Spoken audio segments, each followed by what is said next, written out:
Bienvenidos a todos a este nuevo seminario del ProEducar. En esta oportunidad vamos a hablar de protección radiológica y protección renal, riesgos de exposición a la radiación y protección radiológica. Va a estar dado por el doctor Ariel Durán de la República Oriental del Uruguay. Luego vamos a tener una mesa sobre tipos, especificidades e indicaciones de los medios de contraste a cargo del doctor Marcelo Alac de la República Argentina. Y por último, el doctor Maximiliano Rossi hablará de nefropatía inducida por contraste e impacto en la insuficiencia renal crónica en la intervención coronaria percutánea. Estaremos coordinando la mesa con el doctor Nicolás Saderenko. Vamos a dar paso entonces a la primera presentación al doctor Ariel Durán. Muchas gracias, Ariel, por esta presentación.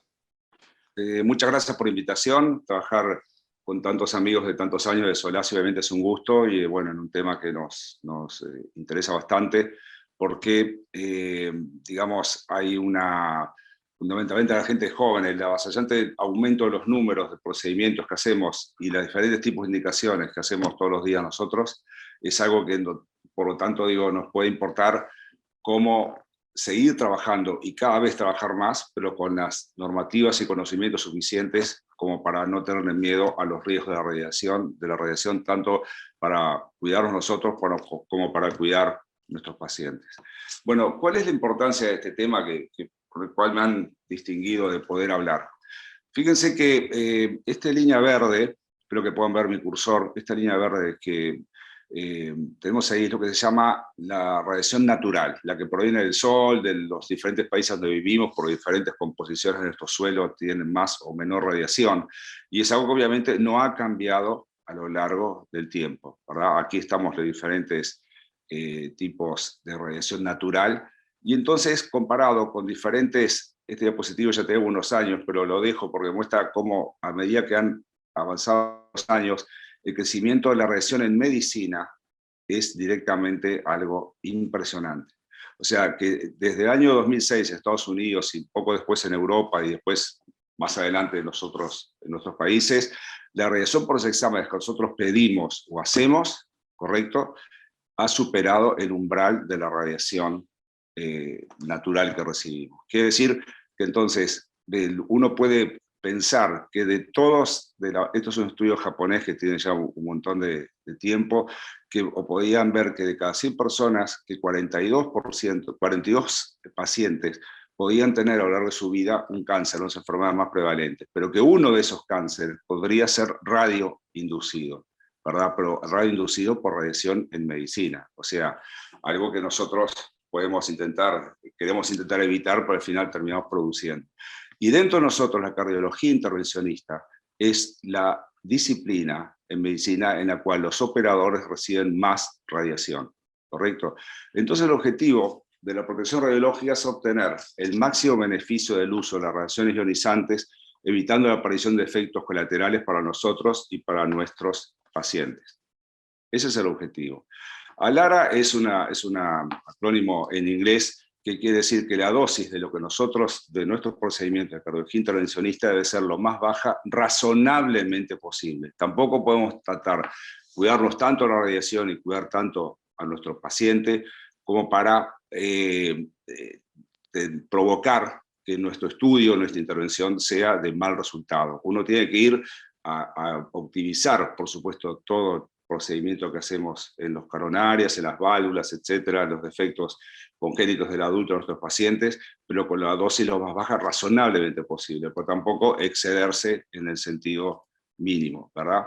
Entonces, la protección radiológica, yendo directamente al tema, tiene dos grandes capítulos a nivel internacional, que una es la ocupacional, que es a la cual nos vamos a referir, que se refiere por tanto a los cuidados que nosotros podemos tener sobre nosotros mismos, y obviamente a un capítulo también muy grande, pero que por razones de tiempo no podemos abarcar ahora, que es la protección radiológica del paciente. Pero de todas maneras, digo, esto no es un conflicto, porque hay muchas recomendaciones que son buenas para el paciente, son buenas para nuestra práctica también. Aunque algunas son específicas para nosotros o para el paciente, o sea, son como dos círculos que en algún lugar se superponen. Entonces, bueno, yendo a la protección radiológica ocupacional, nosotros, digo, esto obviamente que es sabido por todos, pero solo por motivo de repaso, en la medida En los arcos en C que nosotros trabajamos, obviamente aquí está nuestro paciente en la camilla, la radiación siempre se emite desde abajo del paciente.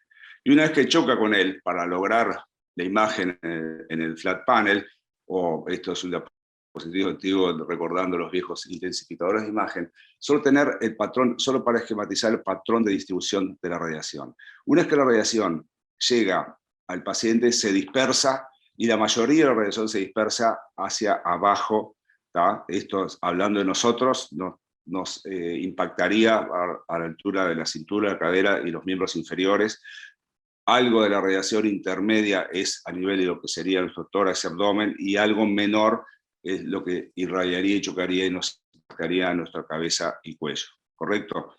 Acá hay un principio que es básico, es antiguo, pero sigue teniendo el mismo valor para todos, y es lo bueno que transmitir sobre la gente joven que empieza en esta especialidad, que hay 3 principios básicos con los cuales nosotros nos protegemos. Es el tiempo, esto depende directamente del pedal que nosotros pisamos, y ojo que hay una gran diferencia entre pisar la radioscopía y filmar, como vamos a hablar en unos pocos minutos. O sea, este tiempo depende directamente de nuestro pie, correcto, obviamente de nuestro cerebro que nos ordena pisar. La distancia a la cual estamos del tubo emisor que ya esquematizamos recién, obviamente para el primer operador eso es algo bastante difícil de alejarse mucho, diferente es en algunas otras especialidades radiológicas, pero nosotros trabajamos siempre pegados al paciente, pero el segundo operador tiene algo más de libertad, y el tercer principio es el blindaje. Correcto, diferentes barreras que tenemos que colocar entre la fuente y nosotros, como para tratar de evitar que esa radiación, que se llama radiación dispersa, una vez que choca con el paciente, que nos impacta a nosotros. Entonces, ¿cómo nos podemos proteger? Tiempo, distancia y blindaje. Principios muy antiguos, pero con el mismo valor hasta el momento actual.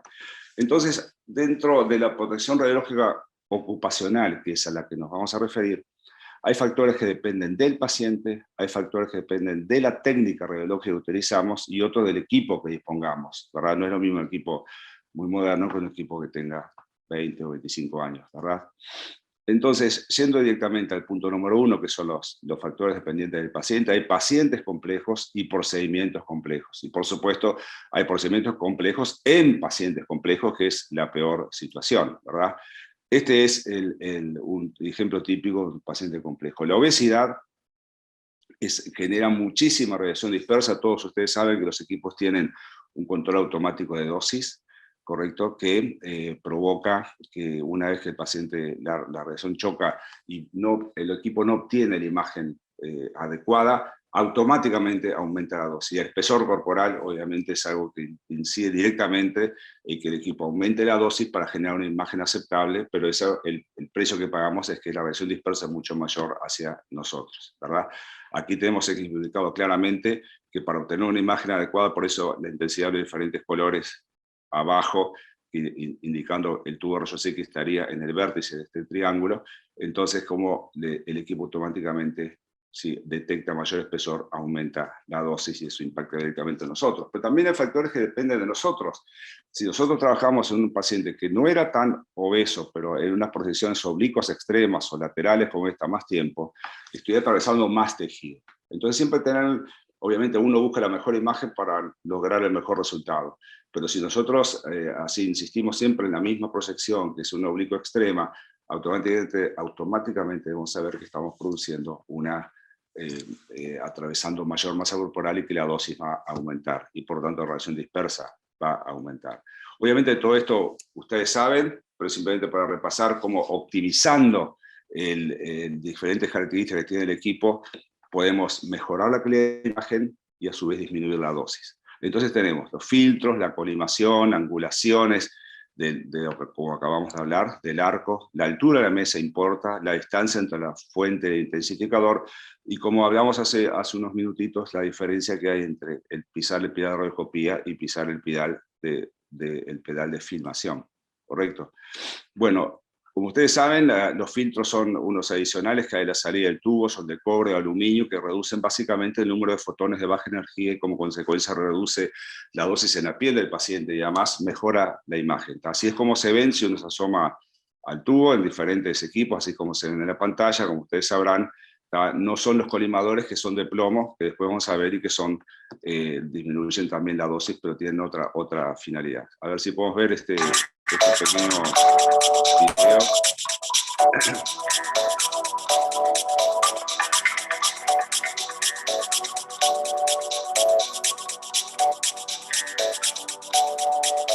Ahí colocamos los filtros.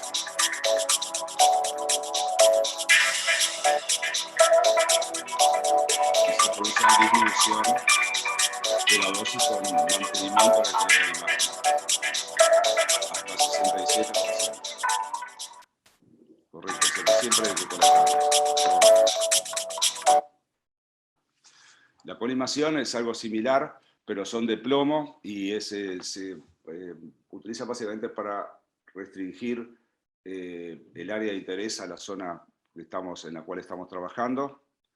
¿tá? Y esto produce entonces que una vez que uno restringe el área de interés, aquí tenemos como si fuera un termómetro que muestra que la dosis, ahí están los colimadores acercándose, como que la dosis va a ir disminuyendo y la calidad de imagen se mantiene. Así es también como trabajan los colimadores. Hay un pictel, el ventrículo izquierdo, un paciente revascularizado, produce así una coronaria derecha. Si nosotros restringimos, obviamente nosotros los pulmones nunca nos van a interesar. Restringir ahí nos puede producir una dosis de reducción, en este caso, de un 25%. Bueno, aquí tenemos entonces cómo trabajando aquí colimadores colocados, cerrados, y entonces fíjense cómo esto puede disminuir la dosis. Aquí hablamos recién, la angulación.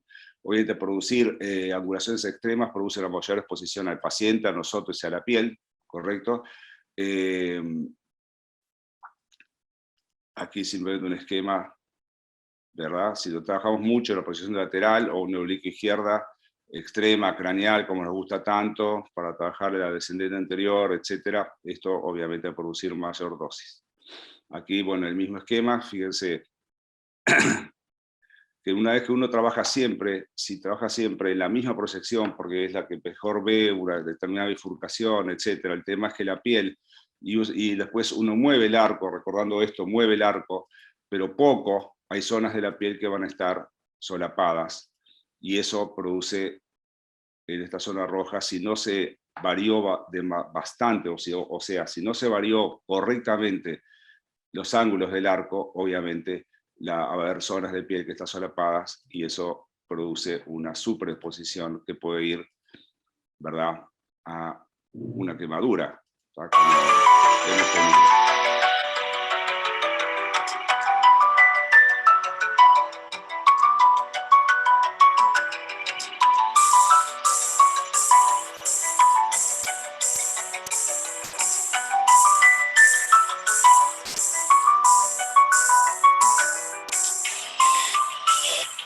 Los higos modernos me pueden estar dando la dosis recibida en zonas de piel en tiempo real.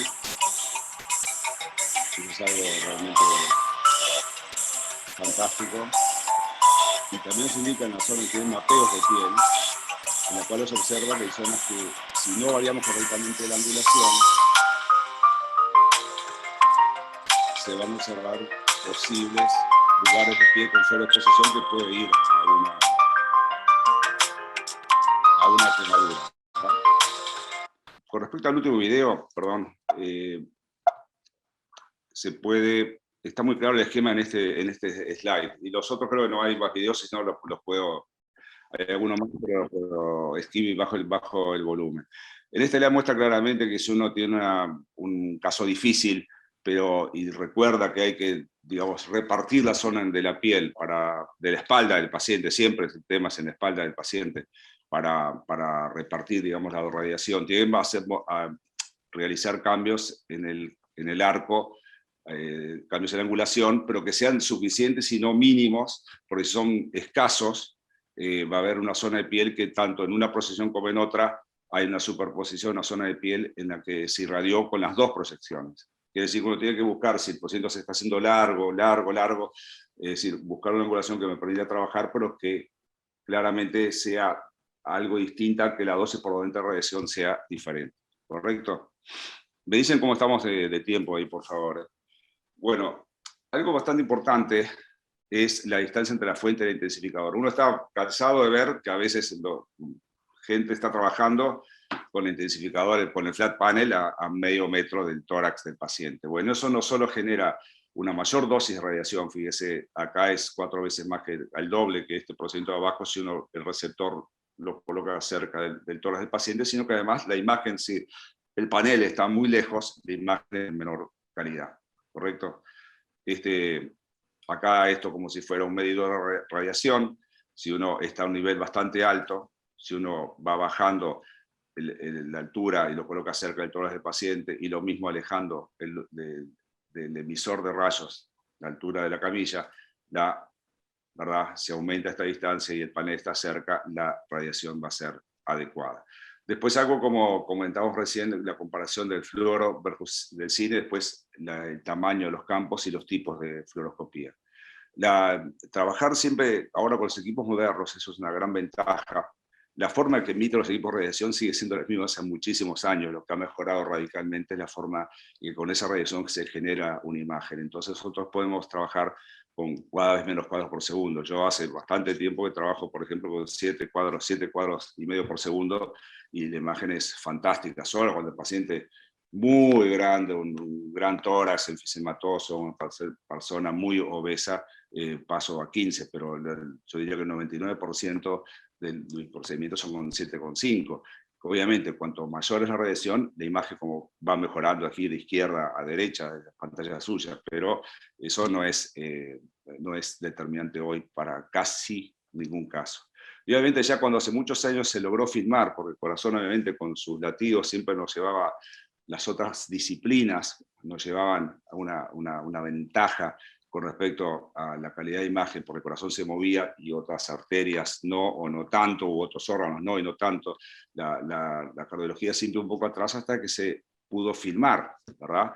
Y obviamente eso fue un gran avance, pero acordarse, por ejemplo, tener siempre presente, y la diferencia entre radioscopía y filmación sigue siendo muy alta con respecto a la dosis, porque un minuto de cine, fíjese, solo un minuto de cine equivale, y obviamente esto tanto para el paciente como para nosotros, a 400 radiografías de tórax, ¿correcto?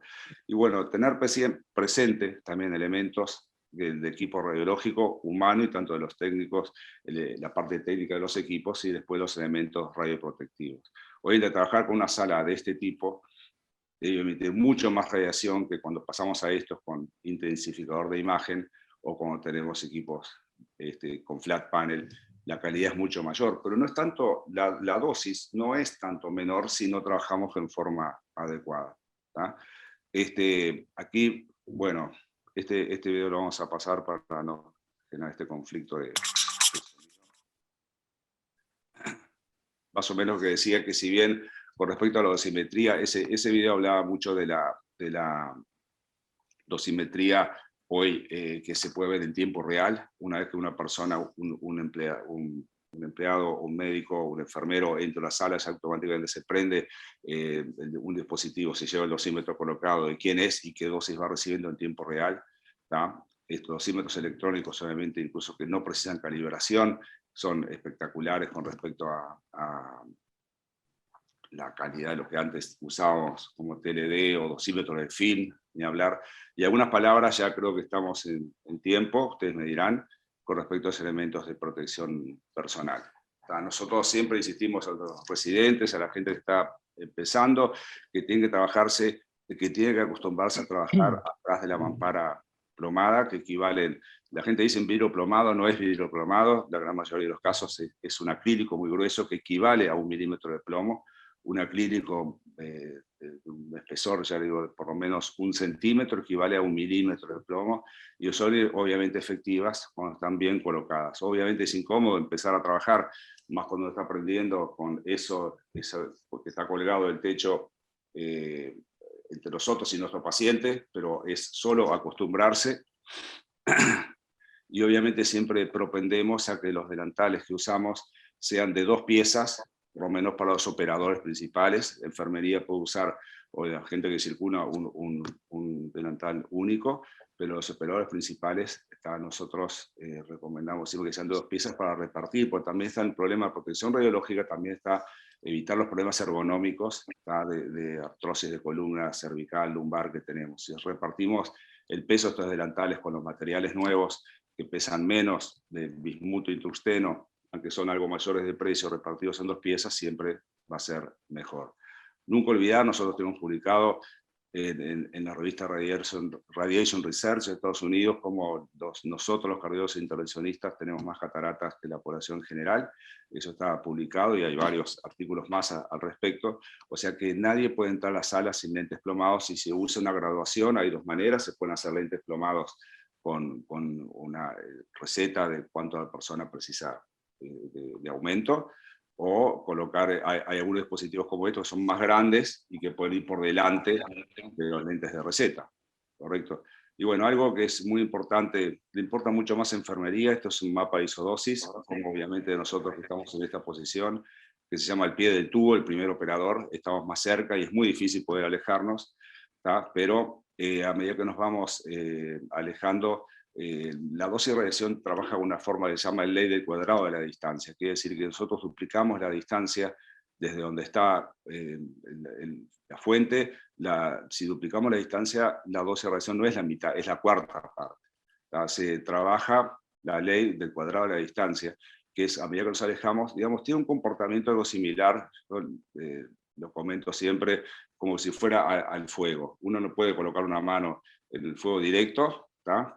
Que posiblemente esté a una temperatura de 800, 1000 grados, pero puede estar perfectamente colocar una mano a 20, 30 centímetros y no se quema. Bueno, o sea, el mismo comportamiento de radiación que decrece su intensidad rápidamente. Entonces esto le importa mucho al personal de enfermería, que tiene que estar siempre lo más lejos del paciente, nunca al pie del tubo. Obviamente es muy difícil para nosotros. Y nosotros vemos muchas veces este tipo de errores, que estamos trabajando sobre un paciente, está usando correctamente la paraplomada, pero por ejemplo sigue, aquí se ve perfectamente que está dando radioscopía, mientras la enfermera sin lentes, sin protector de tiroides, está administrando una medicación o hablando con el paciente. Eso no, ahí uno tiene que levantar el pie del tubo. En la medida que podemos, siempre alejarnos un poquito, fundamentalmente en el momento de la filmación, y acá debería haber una pollera plomada más larga, o una mampara suspendida del techo, no la hay, pero bueno, siempre dentro de filmar, alejarnos en que sea dar un paso atrás. Aquí el mismo error, la enfermera sin lentes, mientras el operador principal está dando rayos, mientras la enfermera está como dando una cándula de oxígeno o hablando con el paciente, eso no puede ser. Después, muchas veces dar la espalda, este delantal es correcto, pero hay delantales que solo tienen protección frontal, y que pasa muchas veces que mientras estamos trabajando, por preparar una medicación, o a una enfermera le da la espalda al tubo. Eso no debe suceder. ¿tá? Aquí estamos lo mismo, este tipo de delantales no tiene ninguna protección por atrás, ¿correcto? Entonces siempre es mejor, y si son en 2 piezas mejor. Esto es fundamental para los operadores principales, pero muy importante para enfermería también. Y obviamente estos materiales, nosotros establecimos un control anual, un programa de control anual. Por eso estamos cansados, que uno sale cansado de un procedimiento y ve esto, para un procedimiento largo, tira el delantal en cualquier lugar, se sienta arriba de él para escribir el informe, etc. Estos delantales se van quebrando y desgastando. Nosotros examinamos anualmente los rayos X, y donde hay desgaste, la radiación atraviesa libremente, ¿correcto? Esta es la forma de colocarlos una vez. Yo sé que uno sale cansado, etc. Procedimientos largos, muchas horas, pero así los delantales, obviamente, con estos orificios, con estos desgastes, no sirven absolutamente para nada y ponemos en riesgo. Pasa lo mismo con los protectores de tiroides, ponemos en riesgo nuestra salud. ¿tá? A veces hay gente, esto nos ha pasado, ha mandado lavar con las túnicas, delantales, carísimos. Esto obviamente ya no sirve absolutamente para nada. ¿tá? Lo mismo aquí. Entonces, bueno, ya para finalizar, acá había unos póster que mandamos, incluso los podemos mandar en PDF para colocar en las salas, que hay que trabajar con la mesa lo más alta posible, siempre el intensificador a 5 centímetros del tórax del paciente, la SID, que es la Surface Intensifier Distance, la distancia entre la fuente y el flat panel, tiene que estar alrededor de 110 más o menos 5 centímetros, hay que filmar y magnificar lo menos posible, hay que minimizar el uso de protecciones oblicuas extremas, nunca exponga sus manos y los brazos del paciente al haz, hay que filtrar, colimar permanentemente, hay que cambiar la orientación del arco, que es lo que hablábamos recién, hay que imaginar la dirección del haz de rayos, hay que utilizar todas las protecciones posibles, lentes, mamparas, polleras plomadas, la posibilidad de realizar en etapas procedimientos complejos, eso también es posible, en casos muy largos, gente muy mayor, y que bien grabado con el tema que viene a continuación, de la nefroprotección.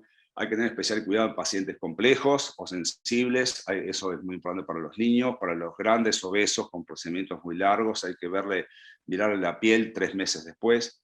Hay que tener una dosimetría doble, la recomendación de la Organización Internacional de Energía Atómica, que tengamos un dosímetro por fuera y un dosímetro por dentro del delantal. Hay que medir las dosis a determinados pacientes. Hay que siempre estar conectado con el físico médico del hospital y con el servicio del equipo. Y la ley de un paso atrás es alejarnos, por lo menos en el momento de filmar, aunque sea un paso atrás, lo máximo posible. A lo largo de nuestras vidas profesionales, que se van acumulando horas y horas de radiación, puede ser algo importante. Y me gusta terminar por esta frase de Madame Curie, que fue una genia, no solo en su papel en la radioactividad, sino que después de enviudar y ya al final de su carrera se dedicó mucho a la radiación con rayos X, a diseñar equipos. Realmente fue una mujer que fue una genia, y que ella siempre tiene esta frase, que dejamos de temer aquello que se ha aprendido a entender. Así que bueno, les mando un fuerte abrazo y muchas gracias por su atención. Muchas gracias, Ariel.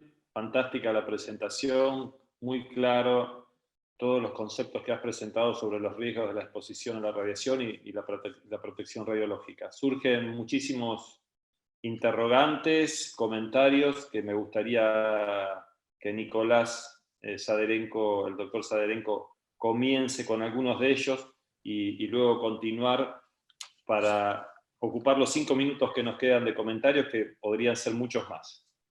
Con gusto. Bueno, muchas gracias. Ariel, excelente. También te felicito por la presentación, me parece que es súper clara.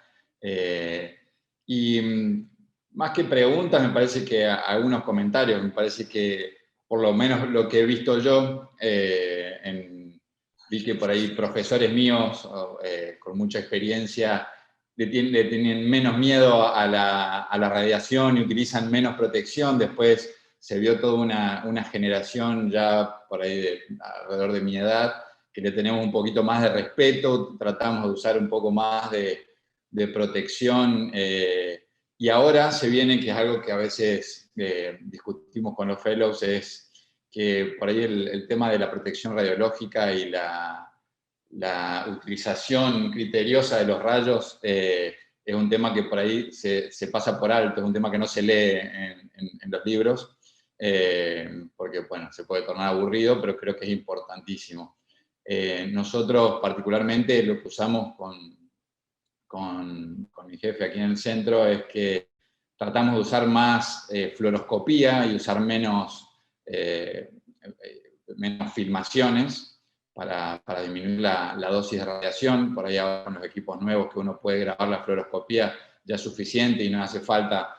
Esa es una técnica que me parece que es bastante útil. Y después como comentario, bueno, creo que, no sé, en tu experiencia, si has visto, yo solamente tuve una experiencia que vi cuando me formé en el Instituto del Corazón en San Pablo, de ver complicaciones por efectos determinísticos y estocásticos en pacientes, bueno, cuando utilizábamos mucha radiación en algún proceso prolongado, como una CTO, o incluso después de un TAVI complejo, pero no sé si has visto o tienes experiencia, o tal vez vos, Cherro, si han visto que esto esté sucediendo actualmente. Bueno, gracias por tus comentarios, Nicolás. Sí, de tu comentario y pregunta tienen dos aspectos. El primero, sí, yo viví también, cuando empecé a aprender esto, los digamos, médicos de la primera generación, los rayos X no existían en forma nociva, ¿verdad? Porque los rayos X no se ven, no se huelen, no tienen color, no dan calor, entonces uno tiene que decir, como decían los chicos, imaginar la dirección del haz, porque no deja ningún indicio. Entonces, como no se veía, no se vuela, solo me genera la imagen, me preocupa solo la imagen. Bueno, por eso no puede ser, porque hay muchísimas publicaciones de efectos secundarios en pacientes y en nosotros los TOEs, como se llama el organismo internacional, los trabajadores ocupacionalmente expuestos, o TOEs. Hay muchísimas publicaciones, la evidencia es evidente, nosotros tenemos trabajos nuestros en que vemos la cantidad de opacidades subcapsulares posteriores del cristalino, y en pacientes, bueno, ahora, el riesgo más alto, que es el del cáncer, nunca se puede, como el del cáncer tiene una prevalencia tan alta, es muy difícil, casi que podemos decir, nunca se va a poder asignar a que yo tuve un cáncer de tiroides porque trabajé 25 años en esto, no se puede asignar, pero sí las lesiones de piel, sí, es cierto, tengo algún paciente, las oclusiones totales crónicas son el escenario, no tanto de la TAVI para nosotros, pero la oclusión de totales crónicas sí es el escenario donde se ven dosis de radiación altísimas en pacientes que yo tengo un poco la duda de cuál es el verdadero beneficio, ¿correcto? Pero sí es el escenario donde se ve peor de radiación en más de una hora. Nosotros tenemos un disparador que el Estado aceptó para colocar que el paciente hay que verle la espalda. El lugar, ya digo, no vamos a hablar de cáncer, vamos a hablar de radiaciones en piel. La espalda del paciente a los 3 meses, en un paciente que tuvo más de 30 minutos de radioscopía, hay que volverse a mirar, ¿correcto? Hay que volverse a mirar. ¿Por qué? Porque puede haber lesiones que siempre hay un delay, entonces cuando el paciente después le empieza a picar la espalda y se rasca, va al dermatólogo, y bueno, debe ser una alergia, siempre te ponen una pomada, y no son eso los cuidados exactos. Muchas veces se perdió el vínculo con que fue una angioplastia que se hizo 3 o 6 meses, porque la radiolesión cutánea tiene un delay, cuando la persona tiene síntomas se olvidó que se hizo una angioplastia, y por ahí los dermatólogos no están vinculados a hacer ese link, ¿verdad? O sea, hay que mirarlo. Cuando el procedimiento es largo, no cuesta nada después observar. Ustedes en Argentina tienen un organismo fantástico, que es el Instituto del Quemado. Hay una doctora que se dedica específicamente a esto, y que sabe muchísimo, y que lo que se hace es, porque son diferentes las quemaduras por un insecto, las quemaduras, o las lesiones por una alergia, o etcétera, son diferentes, y aumenta la temperatura. La doctora hace una termografía a distancia que muestra que la temperatura en la radiolesión es un lugar que en vez de tener los 37 grados de temperatura corporal, en una zona de la piel de tu espalda vas a tener 39 grados o 38 grados y medio, años. Entonces hace que el metabolismo de ese lugar sea diferente, y que por eso son lesiones muy tórridas de resolver. Hay pacientes que terminan un injerto de piel, y como el lecho es tan avascular, quedó tan quemado, por decirlo de una manera práctica, que a veces los injertos se rechazan, etc. Esos son los casos extremos. Estoy hablando de cardiología intervencionista. Sí. Cardiología, o sea, no estoy hablando de radioterapia ni de otras especialidades. Entonces, quiere decir que entonces simplemente el hecho de estas prácticas, conocerlas y evitar eso, lo mejor, como siempre en medicina, es la prevención. Nosotros, con respecto al conocimiento, bueno, te decía, los próceres nuestros, ninguno le da pelota a la radiación. Esa es la realidad.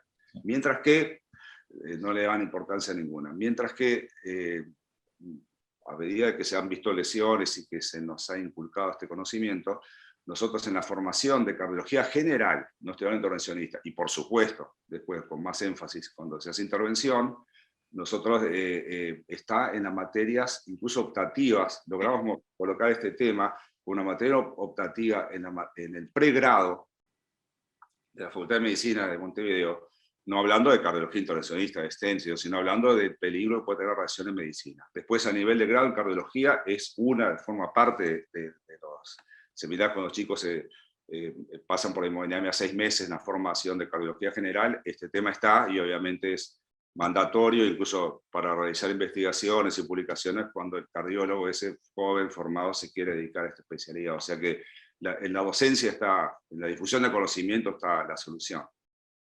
Contestando desde Argentina, Nicolás, lo que vos decís con la experiencia nuestra, te cuento que en este momento sí, hay muchos colegas en seguimiento por lesiones y por enfermedades radioinducidas. Creo que es muy importante para quienes nos están escuchando que sepan que en el Colegio Argentino de Cardiólogos Intervencionistas, en el CASI, existe una comisión que está a cargo en este momento de la doctora Amalia Descalzo, y no es solo una comisión médica, sino que en conjunto con la gente de la Comisión de Energía Atómica, en conjunto con la comisión con la Sociedad de Argentina de Radioprotección, con ingenieros especialistas en el tema, con físico-médicos, junto con lo que decía Ariel, la doctora Portas, con un grupo de médicos del Hospital de Quemados, tenemos una comisión que no solo lo que hace es prevención, sino el tratamiento y el seguimiento de los pacientes que tienen lesiones radioinducidas. Actuamos a nivel de estos dos estamentos. El primero es educativo, como decía Ariel. ¿Cómo educativo? Bueno, con un curso. Saben que el colegio tiene la carrera de cardiólogos intervencionistas. Durante esos 3 años, los alumnos reciben un curso de radiofísica y de radioprotección de 36 horas, que es lo que exige el Comité Internacional de Protección Radiológica. Los formamos en todo esto que detalladamente resumió Ariel en la charla, en todo lo que es la protección, y también les informamos cómo evitar en los pacientes las lesiones radioinducidas.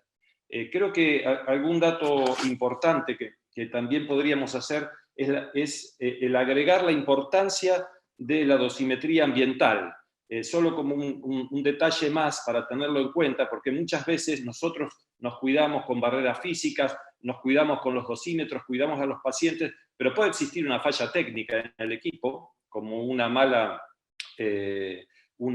aleación, una mala separación de alguna de los elementos de la calota del tubo, y que haya una radiación dispersa mucho mayor a la que nosotros esperamos, y bueno, eso puede causar un accidente radiológico. Entonces, los medidores de radiación ambiental me parece que es algo que tenemos que tener en cuenta, y cuando surge algún accidente, saber que pueden consultar. Hemos tenido pacientes y hemos tenido colegas de toda Latinoamérica que vienen y consultan, que lo seguimos con la gente, con la doctora Portas, como decía Ariel, del Quemado, y existe la posibilidad en aquellos que sufrieron un accidente radiológico de realizar con la gente de la Comisión de Energía Atómica una dosimetría biológica. Creo que es importante no olvidarse de eso.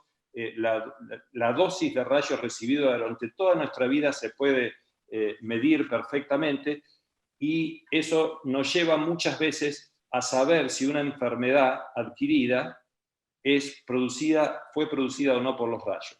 Sí tenemos casos, y creo que es importante remarcarlo para quienes trabajamos todos los días con rayos, de colegas con enfermedades como aplasias medulares, como fibrosis medulares, como varios tipos de cáncer, y muchos colegas nuestros han fallecido, lamentablemente, a edades muy jóvenes por cáncer, si bien no lo podemos confirmar que sea causado por la radiación. Existe una fuerte relación, y en algunos de ellos hemos hecho dosimetría biológica, y las dosimetrías biológicas estaban encima de la media esperada. Así que hay, como dijo Ariel, una causa-efecto muy directa entre lo que es radiación y enfermedades oncológicas.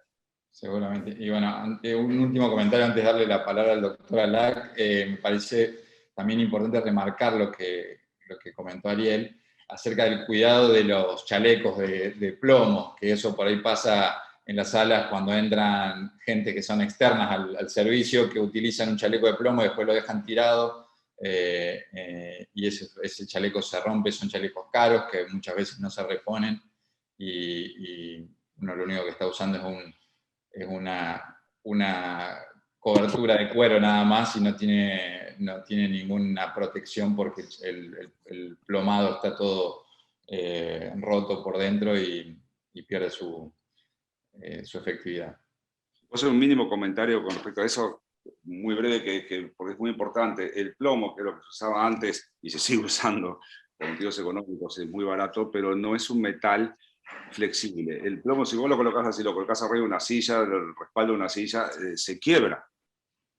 y cuando hay una fisura, la radiación pasa. Y aparte, después que se quiebra, uno ha visto que a veces incluso se van separando las dos capas. Si el corte fue total en un sector, por motivo de peso, el sector abajo se va acumulando más hacia abajo, hacia el final del delantal, y te deja toda una zona expuesta. Los materiales modernos, que la marca comercial inicial fue Zenolite. Zenolite es una aleación de bismuto y tungsteno. Obviamente es más caros, salen como el doble que un chaleco de plomo. Es un material un poquito más elástico, quiere decir que si vos lo colocás mal o te sentás arriba porque salís muerto de un procedimiento y lo dejás en cualquier lugar, no se quiebra tanto, pero también se puede quebrar.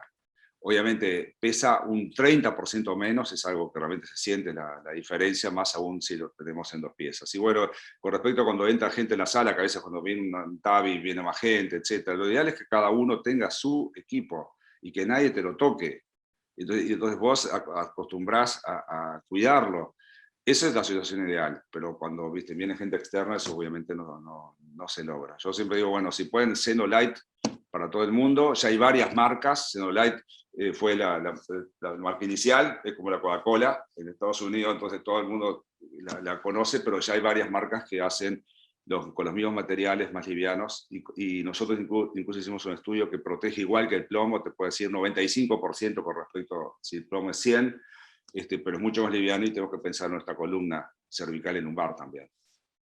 Ariel, tú has trabajado en los estudios RELIT, el RELIT de 2010, 2014 y 2017. Luego del 2014, que yo sé que tú has participado, el Comité Internacional de Protección Radiológica bajó abruptamente el nivel de la dosis de cristalino, ¿no? De 150 a 20 milisievert. Creo que también es muy importante recalcar esa foto que vos pusiste de la protección de ojos para evitar la catarata precoz y para evitar las lesiones capsulares posteriores, como han mostrado ustedes en el estudio RELIT. Sí, correcto. Sí. Si estás de acuerdo, Nicolás, pasamos a la charla del doctor Alac, porque estamos pasados en tiempo, así le damos el espacio que él va a necesitar para la presentación. Tengan ustedes muy buen día. La verdad que es un honor y un placer. Me hago eco de lo que decía Ariel al principio. Es un placer trabajar con amigos y bueno, compartir este espacio, este momento para reflexionar juntos. En los próximos minutos la intención es compartir con ustedes una serie de situaciones que me parece que son importantes para que las veamos en conjunto. Me gustaría fundamentalmente agradecer el espacio que tenemos. Si me esperan un segundito, que no me está avanzando las imágenes. No están avanzando. Ahora sí. Bien. Empezamos de vuelta. ¿Les parece? Les pido disculpas, pero se me había retobado. Bueno. Empezamos de vuelta. Vale, disculpas, pero no había forma de convencerlo. Bueno, en primer lugar me hago eco de lo que decía Ariel. Es un placer estar acá con amigos y compartiendo un espacio de reflexión en conjunto. Agradezco mucho la invitación de Solás y en el marco del programa ProEducar, para que tomemos esto que podríamos decir el módulo de la protección del paciente, ¿no? Comparto plenamente y de hecho trabajo mucho en la salud ocupacional, donde estos son dos herramientas que utilizamos en el intervencionismo, que tienen que ver con la radiación y con los medios de contraste. Quizá hoy, para ponerlo en perspectiva, en muchos de los países latinos tenemos una costumbre de mirar programas viejos, y cuando hoy miramos una imagen donde en un estudio de grabación hay entrevistas y hay tabaco dando vuelta, decimos, uy, mirá, están usando tabaco, están consumiendo tabaco de esa manera. Hoy miramos cómo se hacían los cateterismos hace apenas 15, 20 años, y también nos sorprendemos, porque esto cambió mucho, y diría que fueron en caminos realmente paralelos, ¿no? Todo lo que tiene que ver con la radiación y con los medios de contraste. Particularmente con el caso de la radiación, diría, Ariel lo expuso con mucho detalle, cambió y sigue cambiando. Quizá con los medios de contraste todavía tenemos que dar algunas vueltas de tuerca más. Este es mi conflicto de interés, que se los dejo expuesto el tiempo que corresponde. Y ahora sí, les quiero contar un poco cuál va a ser la idea, un poco es conversar sobre cómo vamos a describir este problema, teniendo en cuenta que empezamos el módulo de medios de contraste. Vamos a tener 2 presentaciones relacionadas con esto. El doctor Rossi a continuación va a hablar más específicamente sobre la nefropatía inducida por los medios de contraste. Me gustaría describir conjuntamente con ustedes algo que ya se mencionó sobre los factores de riesgo. Son factores que, por un lado, pueden estar relacionados con el paciente, por otro lado, con el procedimiento, y que muchas veces tienen que ver con la complejidad del paciente que nosotros tratamos, ¿no es cierto? Después, bueno, sí, por supuesto, vamos a describir las diferentes moléculas de contraste. Vamos a hacer una disquisición acerca de si el volumen es importante, y después yo les voy a dar un enfoque estratégico basado en la evidencia. Evidentemente la utilización de los medios de contraste tienen que ver con una serie de impactos que se generan tanto a nivel del riñón, a nivel cardiovascular, y otros efectos que son más generales y que tienen que ver con la repercusión que tiene, por ejemplo, sobre todos los mecanismos de control de la inflamación. Pero básicamente sobre el riñón se produce una lesión tisular que vamos a tratar de ir describiendo, y tiene mucho que ver la molécula de contraste que se utiliza.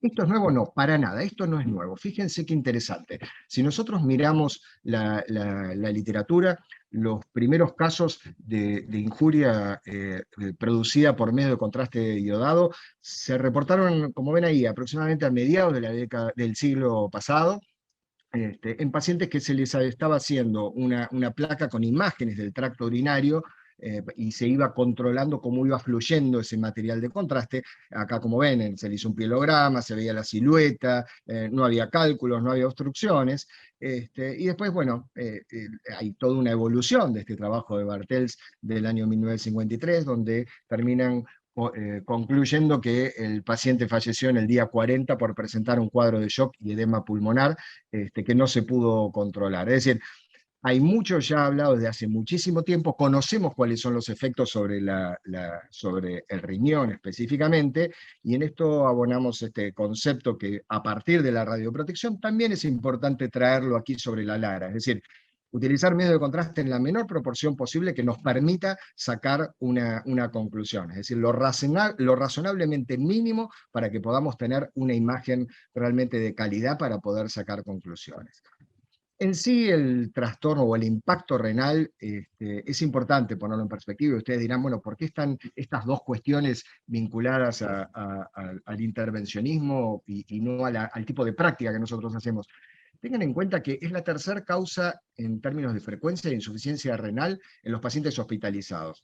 En la población general es muy baja la proporción, fíjense, menos del 1%. Pero ¿qué pasa?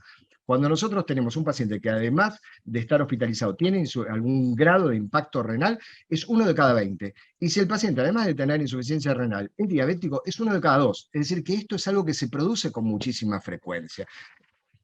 No quisiera ser tan dramático en la presentación, y permítanme introducir un concepto que se viene barajando en los últimos años sobre el renalismo, es decir, lo que se está conversando acerca de, bueno, es tanto el temor que se le tiene a la utilización de medio de contraste que ocurre lo contrario, ¿no? Es decir, pacientes que tienen una alta probabilidad de desarrollar una injuria, y de esto vamos a hablar en los próximos minutos, como puede ser el paciente añoso, como puede ser el paciente con insuficiencia renal preexistente, tienen una menor tasa de angiografía coronaria. Seguramente el doctor Rossi lo va a mostrar con más vehemencia, porque la realidad es que hay un cierto temor que hace que esos pacientes estudien menos. Después hay otras conclusiones. En este trabajo en particular también vieron que la raza, el tipo de actividad que desarrolla la persona, las mujeres, es decir, son todos subgrupos o análisis de distintos subgrupos que muestran que hay una menor utilización. ¿Cómo se define esto, la injuria renal? Bueno, es la disfunción que tiene un diagnóstico reciente, y en esto quiero ser muy breve porque se va a desarrollar en la próxima presentación, pero es importante estandarizarlo previamente para saber de qué estamos hablando. Es una disfunción renal que se reagudiza de algo que ya tenía o que se diagnostica recientemente. Y estos son los criterios que se toman. Es el aumento de 25% o más de la creatinina sérica basal o un aumento absoluto de 0,5 miligramos por ciento. Tiene una cadencia, una cronodinamia esta enfermedad. No es algo menor esto que les estoy diciendo. Es decir, una vez que se produce y se desencadena es un camino de ida. Hay que esperar que pase todo y que el impacto sea lo menor posible. En general revierte, la mayoría de los casos revierte. Ahora, fíjense qué interesante. ¿Cuál es el impacto de la utilización? Yo les daba dos criterios, uno u otro, o los dos juntos.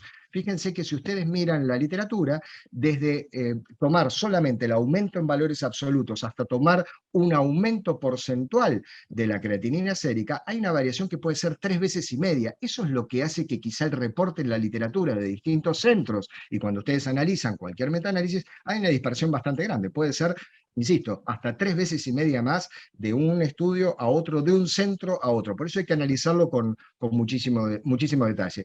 Algo que aprendimos en los últimos años es que además las pequeñísimas variaciones que tenemos en la creatinina sérica, ni bien terminamos de hacer el estudio, es decir, en las primeras 12 horas, son un marcador pronóstico del paciente que va a desarrollar la enfermedad. Es decir, cuidado, porque nosotros muchas veces tenemos un paciente que estudiamos hoy, le hicimos una angiografía y terminamos con una angioplastía, fue una angioplastía de múltiples vasos, utilizamos mucho contraste y ya estamos alertados de que tenemos que tener un cuidado muy especial. Le hacemos un dosaje de creatinina a la mañana siguiente y vemos que ese paciente aumentó de repente un 30% de la creatinina basal, que estaba muy baja, estaba quizá en 0,9, pero aumentó un 30%. Cuidado, ese paciente es muy probable que tengamos algún tipo de impacto.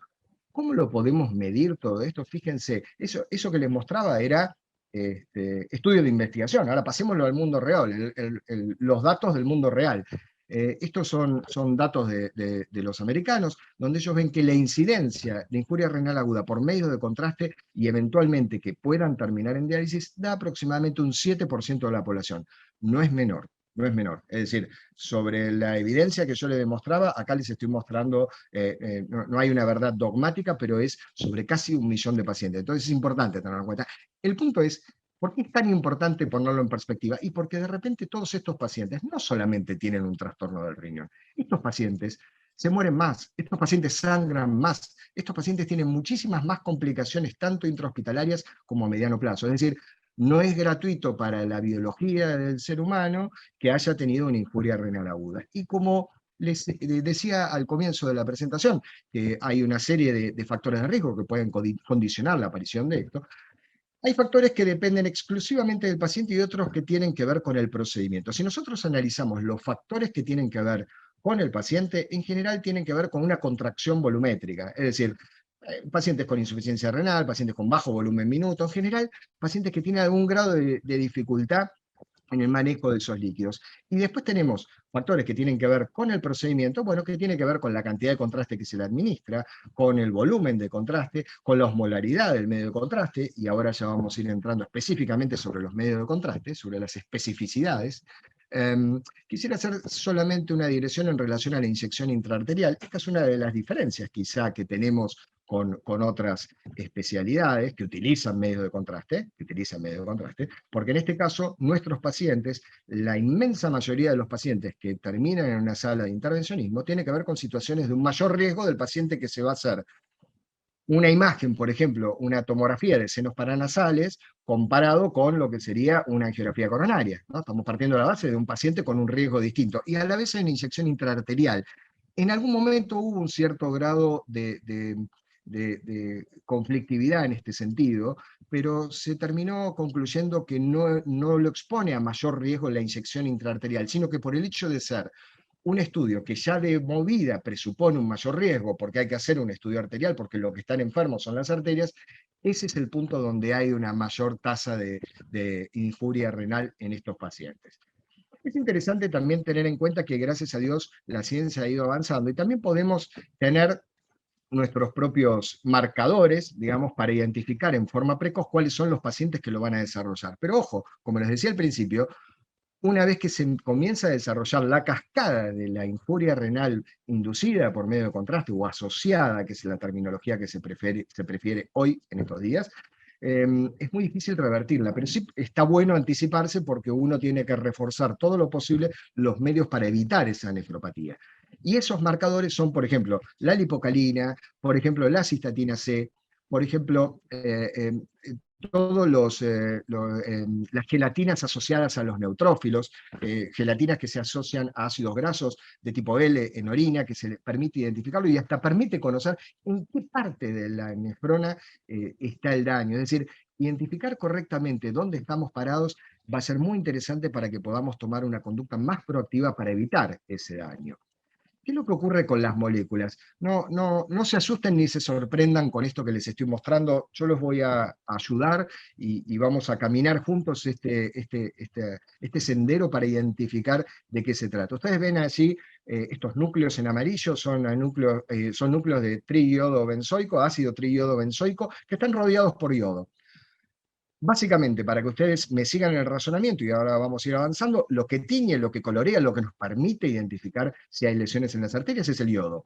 Lo que produce mayor daño es la presencia de grupos carboxilo y menor cantidad de grupos oxidrilo. Es decir, este concepto es muy importante porque necesitamos más yodo para tener mejor y a la vez necesitamos bajar los grupos carboxilo y aumentar los grupos oxidrilo. Esta fue la secuencia lógica que siguió el desarrollo tecnológico para que ustedes vean que primero lo que se hizo fue utilizar monómeros iónicos, después se le sacó ese ion para tratar de que tenga un menor impacto sobre el riñón, después se agregó otro núcleo para transformar el monómero en un dímero, y después nuevamente se hizo la misma situación, el mismo desarrollo tecnológico llevó de un dímero iónico a un dímero no iónico.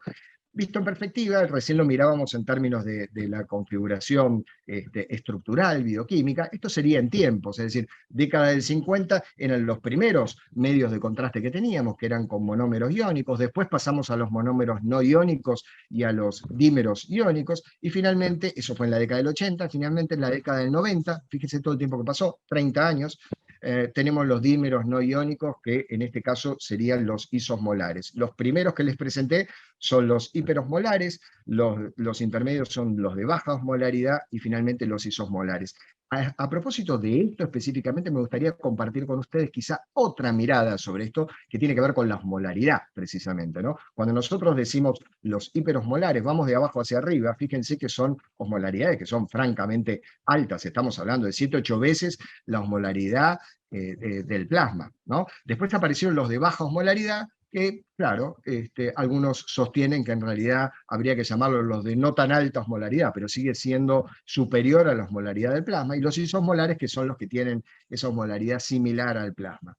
Mirado sobre la osmolaridad con una secuencia más gráfica, más esquemática, los de alta osmolaridad tienen 5-8 veces la osmolaridad de la sangre, los de baja osmolaridad, baja, vuelvo a ponerlo entre comillas, entre 2 y 3 veces la sangre, y después tenemos los que son isosmolares. Pero cuidado, hay un concepto que también es importante y que muchas veces se discute y se introduce en la discusión, que tiene que ver con la viscosidad. Algunos sostienen que la viscosidad es un factor de impacto muy fuerte sobre esos medios de contraste en la salud del paciente. Bueno, hay quienes hicieron la medición de esta viscosidad, hay grupos que trabajaron sobre la medición de esta viscosidad a 14 grados o a temperatura ambiente, podemos decir, esta es más o menos la temperatura de la sala, y la viscosidad a 37 grados. Y se vio que cuando se lleva a la viscosidad a los 37 grados, la verdad que el impacto es mínimo. Y que en esto quizá, aprovechando que Ariel hizo la presentación en la primera parte sobre los chalecos tirados, quizá en esto a mí me gustaría homologarlo a aquellos servicios que no cuentan con una estufa para calentar el medio de contraste. Es decir, tengamos en cuenta que esto también es una forma de proteger al paciente para evitar el impacto que pueda tener el medio de contraste. ¿Cuál es la evidencia que va mostrando cómo se fueron desarrollando los medios de contraste? Fíjense, este es el estudio NEFRIC, un estudio realmente muy importante, donde se comparaba un monomérico no iónico, como el Iodexol, el Omnipaque, otros monoméricos, a ver, para ponerlos en perspectiva, el monomérico iónico es el viejo Telebrix, y los monoméricos no iónicos, bueno, comparaba el Iodexol junto con el iodixanol. Es un estudio doble ciego, randomizado, prospectivo, multicéntrico, pero fíjense, tuvo yo diría desde el punto de vista metodológico, un punto cuestionable, que el punto final primario era el incremento pico de la creatinina sérica a los 3 días después de la arteriografía. Es decir, no había una medición secuencial hasta llegar al tercer día. No, se medía directamente al tercer día. Y cuidado, porque ya sabemos que el impacto del medio de contraste es diferente a medida que van pasando los días. En las primeras 24 horas se produce 1/5 de todas las disfunciones renales que después van a pasar desapercibidas. ¿Y qué es lo que mostró este estudio? Demostró que el incremento de la creatinina sérica era muchísimo mayor, francamente mayor, con el iodoxol comparado con el iodixanol. Y más importante aún, este es un estudio post-hoc realizado y presentado hace algunos meses, donde muestran cuál fue el incremento de esa creatinina sérica, cuál fue la cantidad de pacientes que tuvieron la injuria renal aguda, y una de las conclusiones que sacan que realmente me pareció interesante esbozar literalmente aquí en esta presentación, que dice que la probabilidad de injuria renal aguda era 11 veces mayor con el grupo de baja osmolaridad en comparación con el grupo isosmolar. Otro estudio que me gustaría compartir con ustedes es el estudio ICON, donde aquí ya los pacientes eran pacientes con injuria renal aguda, a los que se los randomizaba a recibir un ioxalato versus un isosmolar. El punto final primario era el pico de incremento, pero el pico de incremento de la creatinina sérica entre el día 0 y el día 3, pero acá se medía en forma secuencial. Y lo que se vio es que no había diferencias entre un medio de contraste y otro. Ellos reconocen que quizá el poder del estudio no estaba preparado para generar esta distinción y que se necesitaban nuevos estudios. Hay muchos trabajos que trataron de agrupar todo esto para darle una explicación más consistente, y se vio que en los metaanálisis de todos los resultados que se tenían de los medios de contraste de baja osmolaridad, todos tienen un impacto cercano a 3,5%. Por supuesto que en algunos subgrupos con mayor impacto, ¿no? Es decir, en el paciente, lo leo junto con ustedes, en los pacientes que tienen enfermedad renal crónica, versus los que no lo tienen, y los que tienen enfermedad renal crónica asociada a diabetes versus los que tienen solo enfermedad renal crónica sin diabetes, o los que tienen solo diabetes, o los que no tienen ninguna de las dos. Fíjense que ese impacto diferencial en distintos subgrupos es distinto.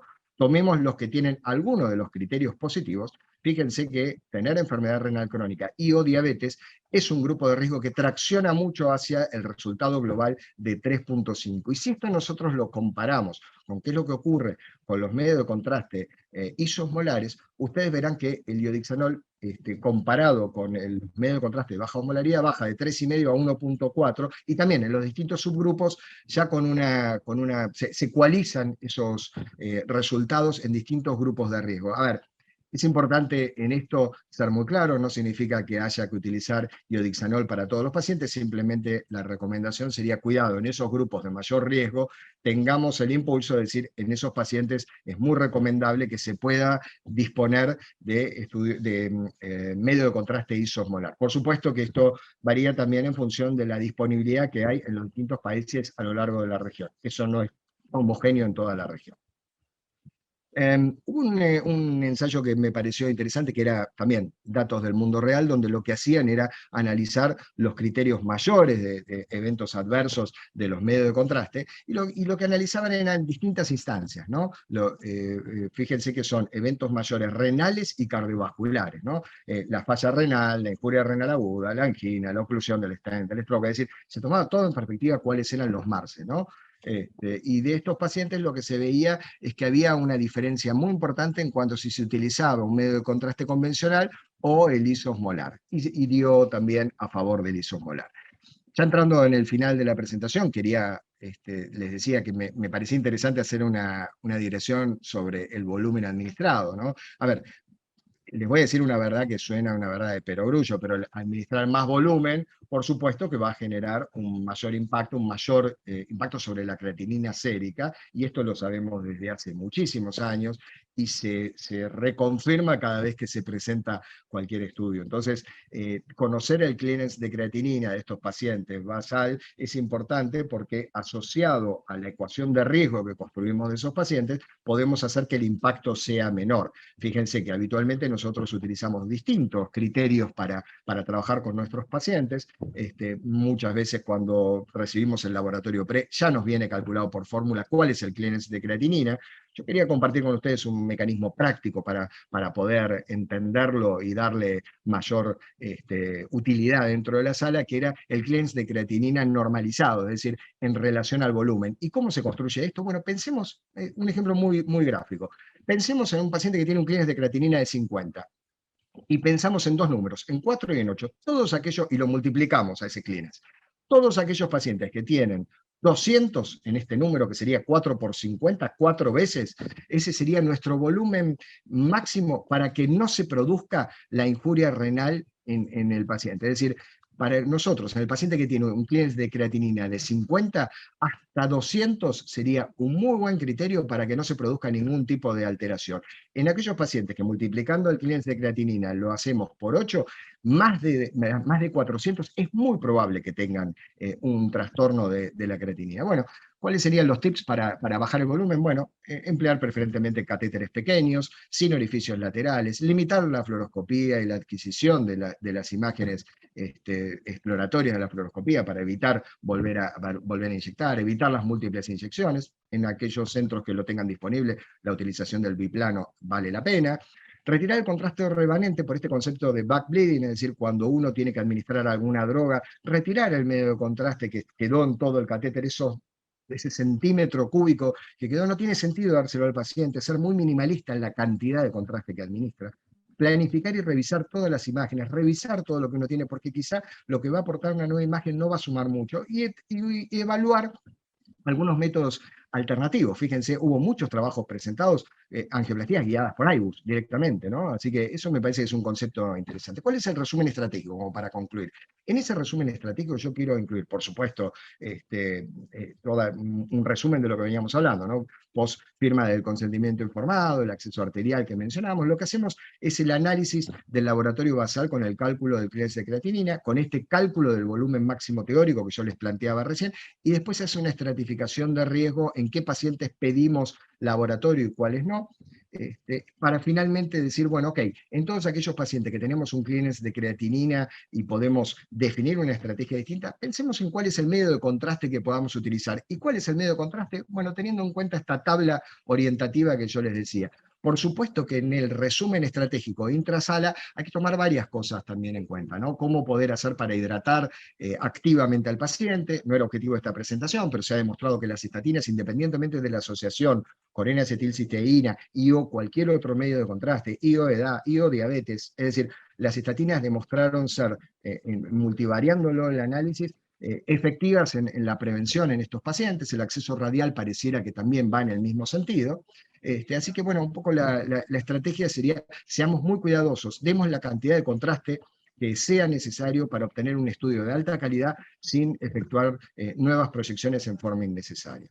De esta manera, bueno, termino la presentación y les agradezco muchísimo la atención. Muchas gracias, Marcelo. Nicolás. Excelente, Marcelo, la presentación. La verdad que también, bueno, va muy de la mano con lo que habló Ariel y con lo que va a hablar el doctor a continuación. Yo quería pedirte si nos podías hacer algún comentario acerca de, bueno, el problema de los contrastes, cuanto menos osmolar es, va en detrimento de la calidad de la imagen también. ¿Cómo eso, digamos, se está... ¿Sabés si hay alguna forma o se va a mejorar eso o le están encontrando alguna vuelta para mejorar esa debilidad de los contrastes menos osmolares? Mira, es una excelente pregunta, Nicolás, porque la realidad es que esto, vuelvo a tomar y me anclo en tus palabras sobre, es difícil escindir la presentación del doctor Durán y esta presentación, porque la realidad es que bajar la cantidad de radiación y bajar la cantidad de contraste no tiene que ir en detrimento de la calidad de la imagen para que vos no puedas tomar decisiones. Es decir, si vos vas a utilizar un medio de contraste isosmolar, quizás vas a tener que también ajustar un poco más tu imagen, pero tampoco el impacto es tan grande como para decir, bueno, si vas a utilizar un medio de contraste de baja osmolaridad, no vas a poder bajarlo a 7,5 frames por segundo para poder utilizar menos radiación. Lo que quiero decir es, depende mucho, hay variables que tienen que ver con el paciente, ¿no? En cuanto a la imagen, y esto está más relacionado con la primera presentación, que tiene que ver con el volumen, con los diámetros, con lo que planteaba Ariel. Pero digo, todo esto tiene que ser puesto sobre la mesa de la discusión y no actuar en forma mecánica para todos los pacientes de la misma manera. Hoy por hoy, la utilización de medio de contraste iodado isosmolares demostraron tener realmente un menor impacto, pero insisto, particularmente direccionado a los pacientes que tienen un alto riesgo por alguna causa, ¿no? Yo te hago una comparación. Recuerdo cuando, quizá a diferencia de lo que pasó con la radiación, donde hubo muchos avances en los últimos años y cada vez más, y siempre estamos con nueva normativa. Yo me acuerdo que allá por el año 2000 trabajaba en un centro donde se hicieron los primeros testeos de los stents con drogas, ¿no? Para traerlo, el feasibility para traerlo a la Argentina. En el medio, eso fue fin del año 2000, abril del 2001 salió la DISPO de Francia, donde se ponía como norma en determinados cuadros y con determinadas localizaciones de la lesión coronaria, utilizar stent recubierto con droga. La idea es que me parece que todo ese avance que había en ese momento, nosotros nos planteamos, bueno, ¿qué pasaría si ahora empezamos a utilizar todos stent con droga? Bueno, era poco costo efectivo en ese momento, año 2000. Yo te diría que ahora pasa algo parecido con el medio de contraste isomolar. Hay que direccionarlo y dirigirlo a los pacientes que tienen realmente una indicación. Eso es lo que me parece importante. Exacto. Marcelo, bueno, yo quiero aclarar que el doctor Alac es el referente nuestro, tanto en la carrera de la especialización de la Universidad de Buenos Aires de CASI como en el curso de actualización, siempre firme, y todas las consultas y todas las dudas que tenemos se las hacemos a él, así que gracias, Marcelo, por siempre estar. Es difícil continuar la charla sin, como dicen los muchachos, los adolescentes, ahora spoilearle la próxima presentación a Maximiliano Rossi, pero lo tenemos que hacer, así que yo te voy a hacer la siguiente pregunta. En base a todos los estudios que has mostrado, algunos metaanálisis que se han publicado, surge dos conceptos. Uno es, primero, tratar de no dañar, sobre todo con el tema de la cantidad de contraste, y segundo, la prevención, como vos mencionaste, de la hidratación previa y la hidratación posterior. Nosotros habitualmente a los alumnos de la carrera de especialización le damos la fórmula, y eso es esa es la pregunta hacia ti, le damos la fórmula de 3.7 por el filtrado glomerular. ¿Qué quiere decir? 3.7 es el número que tomamos para multiplicarlo por el clearance. Si el paciente tiene una función renal normal de 100, sabemos que le podemos dar hasta 370 mililitros de contraste, pero si su clearance cae al 50% y tiene una tasa de filtrado de 50, sabemos que lo máximo que le podemos dar es 185 mililitros de contraste, porque después de eso la relación va a ser de insuficiencia renal o de incidencia de insuficiencia renal, va a ser directamente proporcional a la cantidad de contraste extra que le demos de ese número. La pregunta es, ¿estamos haciendo bien en darle este número de referencia para que ellos tomen como límite el contraste que tienen que usar en cada paciente? A ver, voy a dividir la respuesta y voy a ser breve porque sé que estamos corridos por el tiempo, pero la voy a dividir en dos partes. Con respecto a la segunda mitad de tu pregunta, definitivamente sí, esto es trabajo de Latsky.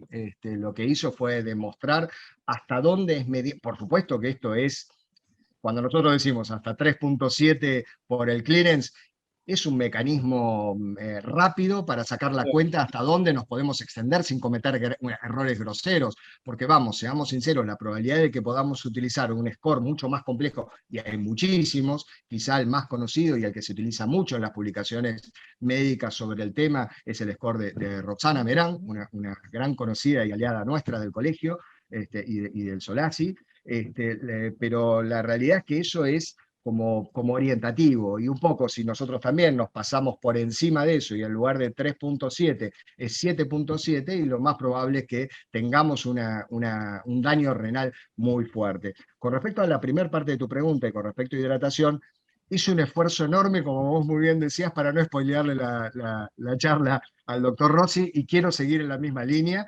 Pero la hidratación es medular en todo esto. Si vos te fijás, en el resumen estratégico lo puse como de todas las medidas que se pueden tomar, hidratar agresivamente al paciente es muy importante. En algunos casos, como el estudio Poseidón, por ejemplo, lo que se hacía era colocar un SWAN y medir hasta dónde se modificaba la presión de fin de diástole para poder darle en forma muy agresiva, no 1 mililitro kilo paciente, 3 mililitros, 5 mililitros, es decir, en todos aquellos pacientes que nosotros podamos hidratarlo con muchísima agresividad, porque sabemos que tienen un corazón que el motivo por el cual está en la sala no es una microarteria dilatada o alguna causa que le dificulte la gestión de líquidos, bueno, tratar de hidratarlo muy agresivamente. Pero no me quiero extender más sobre eso porque seamos fieles al principio de lo que decimos.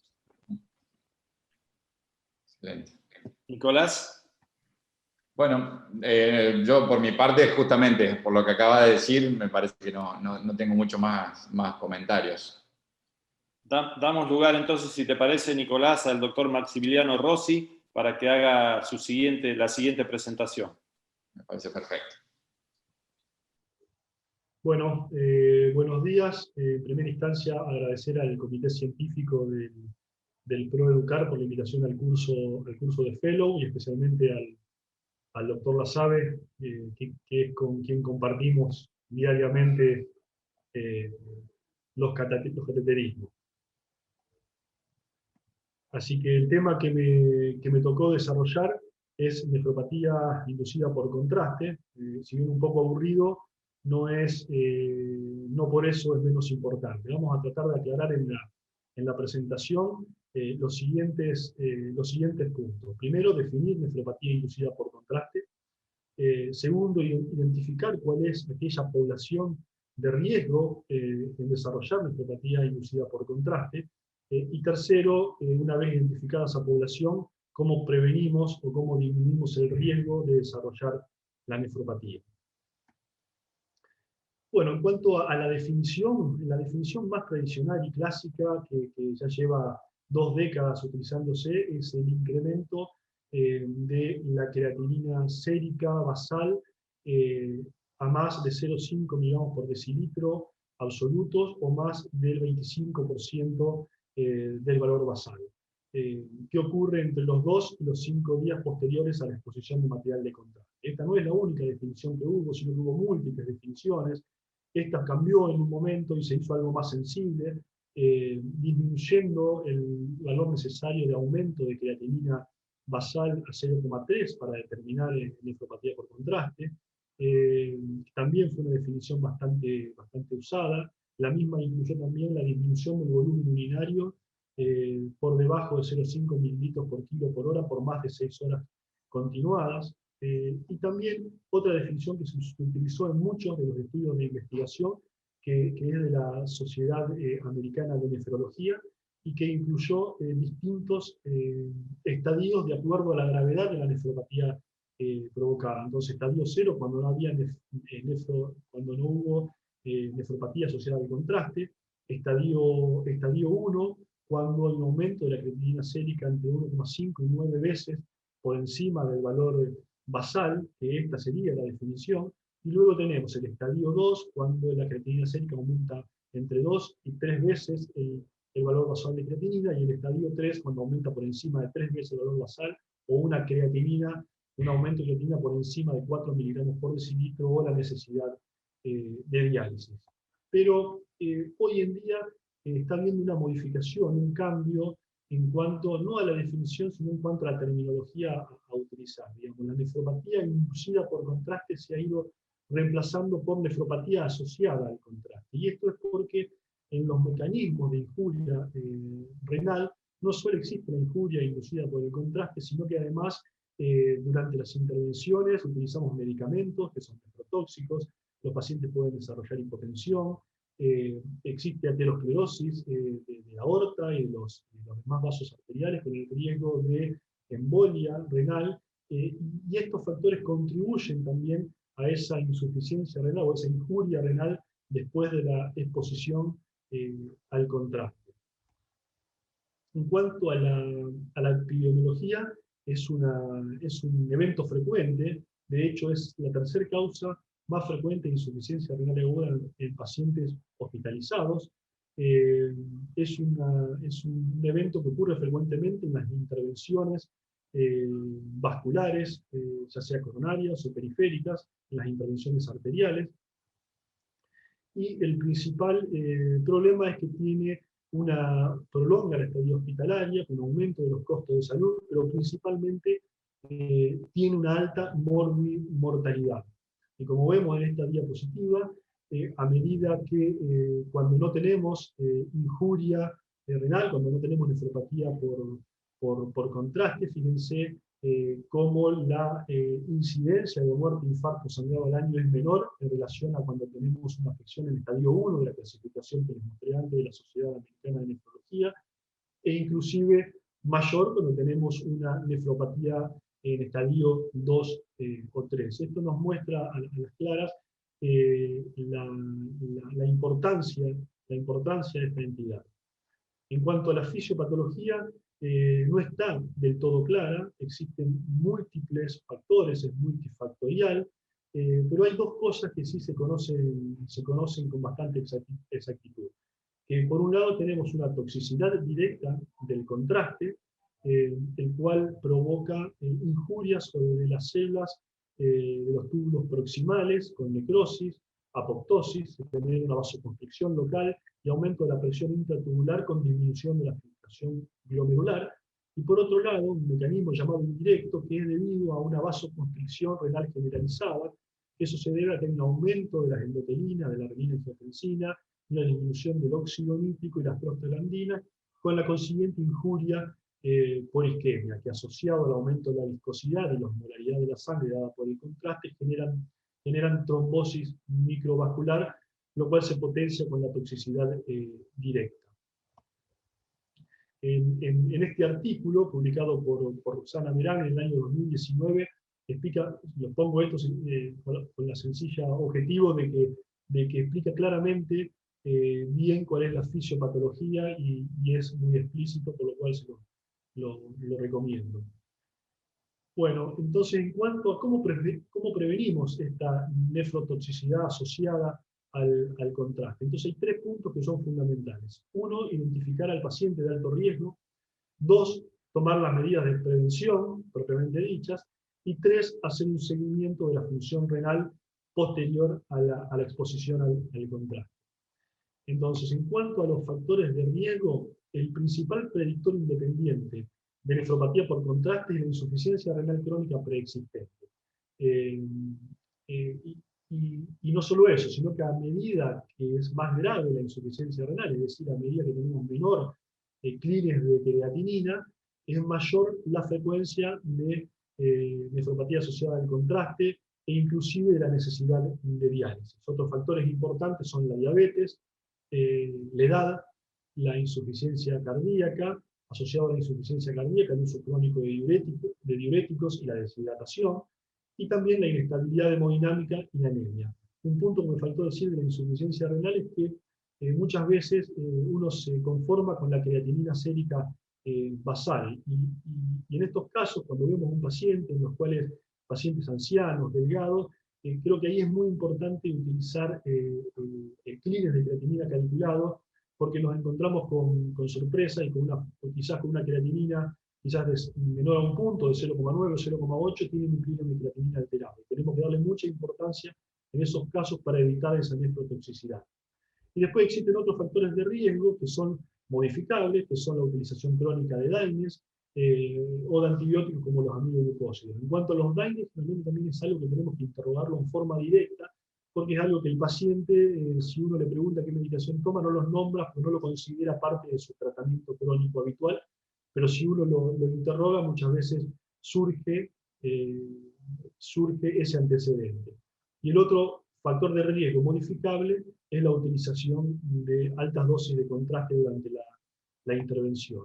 Para poder objetivar estos factores de riesgo, existen scores de riesgo. El primer score es el propuesto por Roxana Merán, y es el más utilizado, e incluye los factores que antes nombramos. Como ven a la izquierda, utiliza hipotensión, uso de valor de contrapulsación intraórtica. Estos dos que hablan de la inestabilidad hemodinámica, insuficiencia cardíaca, la edad mayor a 75 años, anemia, y después quizás los factores los más importantes, la diabetes, la cantidad de volumen de contraste, que le da un punto por cada 100 centímetros cúbicos de contraste utilizado, y la creatinina sérica o el clearance de creatinina calculado, que también esto nos va a dar una puntuación total y nos va a permitir estimar el riesgo de nefropatía por contraste e inclusive el riesgo de necesidad de diálisis posterior a la exposición al contraste. La utilización de estos scores de riesgo ya son recomendados por lo tanto la guía americana como la guía europea de revascularización con un nivel, una recomendación clase 2A. Bueno, identificamos los pacientes de alto riesgo. El próximo paso ahora es qué medidas vamos a tomar, qué medidas preventivas para disminuir el riesgo de nefropatía con contraste tenemos hoy en día para utilizar. Y son 4 los puntos principales. 1, usar medios de contraste de baja osmolaridad o isoosmolares, minimizar el volumen de contraste, suspender las drogas nefrotóxicas y la hidratación endovenosa con solución fisiológica del 0,9%. En cuanto a los medios de contraste, no voy a ahondar mucho en ello porque bueno, el doctor Halak ya en su presentación seguramente habló de las características y la clasificación de los contrastes, ¿sí? Pero sí decir que hoy en día prácticamente los contrastes de alta osmolaridad no se utilizan en los procedimientos intervencionistas arteriales, ¿sí? Sí se continúa utilizando los de baja osmolaridad y los isoosmolares, que cualquiera de los dos están recomendados. Y eso es importante, digamos, el tipo de contraste que utilicemos tiene que ser de baja osmolaridad, o sea, de aproximadamente de 600 miliosmoles por kilogramo, o isoosmolar de 290 miliosmoles por kilogramo. El otro punto importante, que ya lo nombré antes, es el volumen de contraste, evitar los grandes volúmenes de contraste, la repetición de ese contraste dentro de las 72 horas. Y por otro lado, la utilización del contraste arterial tiene mayor riesgo de nefropatía asociada al contraste en las arteriografías, digamos, en la administración de contraste por vía arterial que por vía endovenosa. Y eso quizás se debe a una mayor concentración de contraste a nivel renal y también al riesgo de embolizaciones, como lo nombramos antes cuando explicábamos la definición del término. La guía europea de revascularización recomienda el uso de contrastes de baja osmolaridad o isoosmolares en un nivel, una clase 1, nivel de evidencia A. Inclusive recomienda un volumen total menor a 350 mililitros o menor a 4 mililitros por kilo, o un índice de la relación volumen de contraste sobre filtración glomerular o pines de creatinina calculado menor a 3.4. Es tan importante lo del volumen de contraste que vemos que es uno de los principales factores de riesgo modificables. Y como vemos en el gráfico, a medida que aumenta el índice de volumen de contraste sobre el pines de creatinina, cuando superamos el 3 de este índice, tenemos un aumento exponencial de la nefrotoxicidad generada por el contraste. Lo mismo observamos en el gráfico de la derecha. Cuando es mayor a 3, hay un aumento importante en el porcentaje de pacientes que van a desarrollar nefropatía por contraste. Entonces es fundamental tener una conducta sistemática en nuestro procedimiento y en nuestros servicios de medir el volumen de contraste que utilizamos y tener alarmas a medida, porque cuando uno está haciendo el procedimiento, y esos procedimientos complejos, como instrucciones electrónicas, o inclusive también en periféricos, por momentos uno está concentrado en otras cosas y se olvida del contraste, pero es importante las alarmas de más personal de la sala que nos vayan midiendo y diciendo qué cantidad de contraste llevamos utilizando. Otro punto importante es la hidratación. ¿Por qué este es un punto importante? Bueno, se han estudiado se han hecho múltiples estudios, tanto con hidratación, distintos esquemas, hidratación con suero fisiológico, con bicarbonato de sodio, se han utilizado drogas, como la dopamina, diuréticos, se ha utilizado, bueno, en muchos estudios, como todos saben, la N-acetilcisteína, y se han obtenido un montón de resultados dispares, estudios, algunos con mayor poder estadístico, otros con menores, metaanálisis que no han llegado a arribar a alguna conclusión, pero lo que sí está claro es que la hidratación es hoy en día la única acción que nosotros tenemos para tomar que disminuye el riesgo de nefropatía asociada al contraste. Esto se debe a que esa hidratación, al aumento de la volemia, aumenta el filtrado glomerular, disminuye el consumo de oxígeno medular debido a una disminución de la necesidad de reabsorción de sodio, disminuye el estrés oxidativo y disminuye los vasoconstrictores endógenos.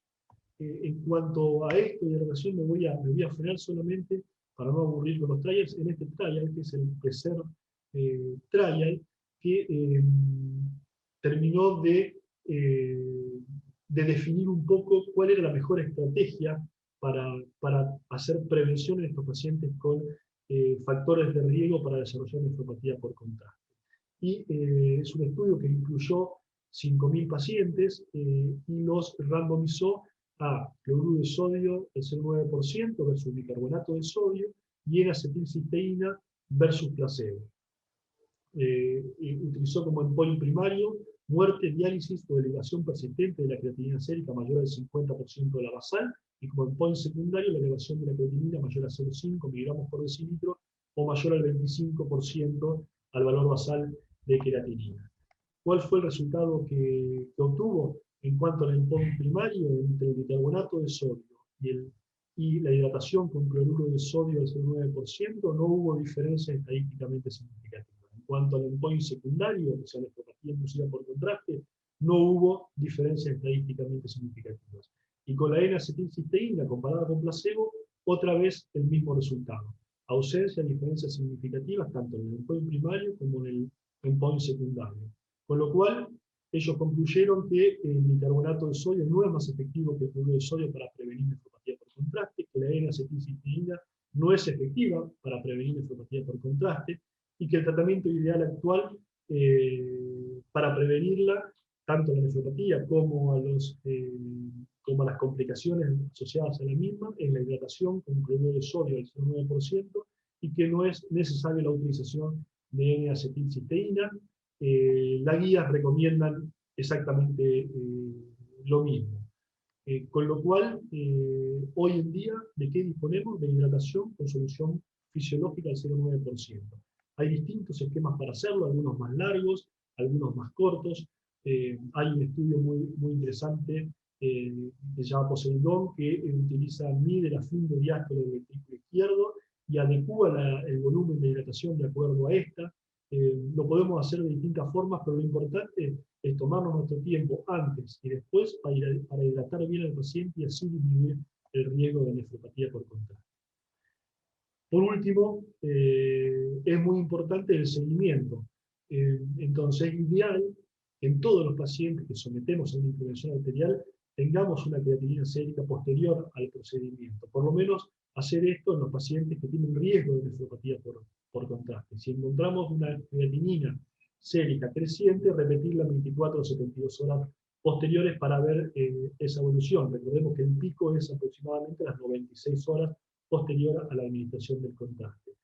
Y esa creatinina normalmente vuelve a la normalidad en unas 3 semanas, por lo cual si no hacemos un seguimiento estricto posterior a la exposición al contraste, sobre todo en esos pacientes de riesgo, podemos perdernos la nefropatía generada por el contraste.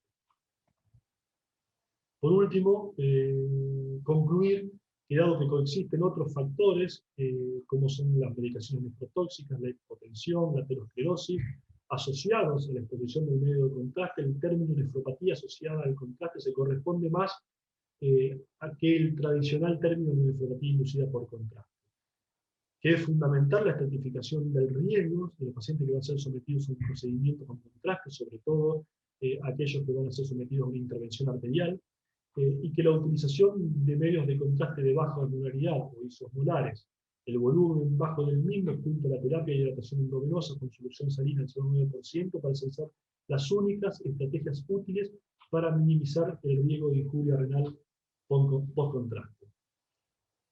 Así que bueno, sin necesidad de hacer otra observación, agradezco su atención. Bueno, muchísimas gracias, doctor Rossi. La verdad que excelente la presentación, debido a cuestiones de tiempo. No nos podemos extender mucho más en la discusión, así que me parece, Alejandro, que si vamos cerrando, si estás de acuerdo. Muchas gracias. Quiero agradecerle de nuevo al doctor Ariel por su excelente presentación, al doctor Alac y al doctor Rossi. La verdad que fueron exposiciones espectaculares, magistrales. Muchas gracias.